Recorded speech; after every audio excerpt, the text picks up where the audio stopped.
ಮಕ್ಕಳ ಎಕ್ಸಾಮ್ಸ್ ಹತ್ರ ಬಂದಿದೆ. ನಿಮ್ಮ ಮಕ್ಕಳನ್ನ ಕಾನ್ಸಂಟ್ರೇಷನ್ ಆಗಿ ಓದಿಸ್ಬೇಕು. ಓದಿದಷ್ಟು ಸಮಯ ಅವರು ಕಾನ್ಸಂಟ್ರೇಷನ್ನಿಂದ ಕೂತ್ಕೊಂಡು ಓದಬೇಕು ಅಂತಂದರೆ ತಾಯಂದರೆ, ನಿಮ್ಮ ಮಗು ವಿಜುವಲ್ ಲರ್ನರ್ ಆಗಿದ್ದರೆ ಮಕ್ಕಳಿಗೆ ಆಟದ ಸಾಮಾನಿಂದ ಡಿಸ್ಟ್ರಾಕ್ಷನ್ ಆಗ್ತಾ ಇರುತ್ತೆ. ಅಂಥ ಯಾವ ವಸ್ತುಗಳನ್ನು ಮಗು ಓದೋ ಜಾಗದಲ್ಲಿ ಇಡಬೇಡಿ. ಹಾಗೆ ನಿಮ್ಮ ಮಗು ಆಡಿಟರಿ ಲರ್ನರ್ ಆಗಿದ್ದರೆ ಮಗುವಿಗೆ ಯಾವುದೇ ಶಬ್ದ ಡಿಸ್ಟ್ರಾಕ್ಟ್ ಆಗ್ದಂಗೆ ಶಾಂತವಾದ ಸ್ಥಳದಲ್ಲಿ ಕೂರಿಸಿ ಓದಿಸಿ. ನಿಮ್ಮ ಮಗು ಕೈನಸ್ಥೆಟಿಕ್ ಲರ್ನರ್ ಆಗಿದ್ದರೆ ಆ ಮಗುವಿಗೆ ಆ್ಯಕ್ಟಿವಿಟಿ ಮುಖಾಂತರ ಕಲಿಬೇಕು ಅನ್ನೋದಿರುತ್ತೆ. ಹಾಗಾಗಿ ಆ ಮಗುವನ್ನ ಎಕ್ಸಾಮ್ ಸಮಯದಲ್ಲಿ ಸೈಲೆಂಟಾಗಿ ಕಾನ್ಸಂಟ್ರೇಷನ್ ಆಗಿ ಓದಿಸ್ಬೇಕಂದ್ರೆ ಸ್ವಲ್ಪ ಹೊತ್ತು ಆಟ ಆಡಿಸ್ಬಿಟ್ಟು ನೀವೇ ಆಮೇಲೆ ಓದಿಸ್ಲಿಕ್ಕೆ ಕೂತ್ಕೊಳ್ಳಿ.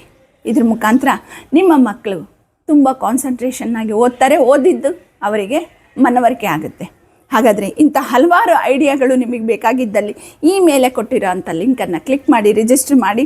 ಶನಿವಾರ ಸಂಜೆ 5 ಗಂಟೆಗೆ ಫ್ರೀ ವೆಬಿನಾರಲ್ಲಿ ಇನ್ನೂ ಹಲವಾರು ಐಡಿಯಾಸ್ಗಳನ್ನು ಹೇಳ್ತೀನಿ. Thank you.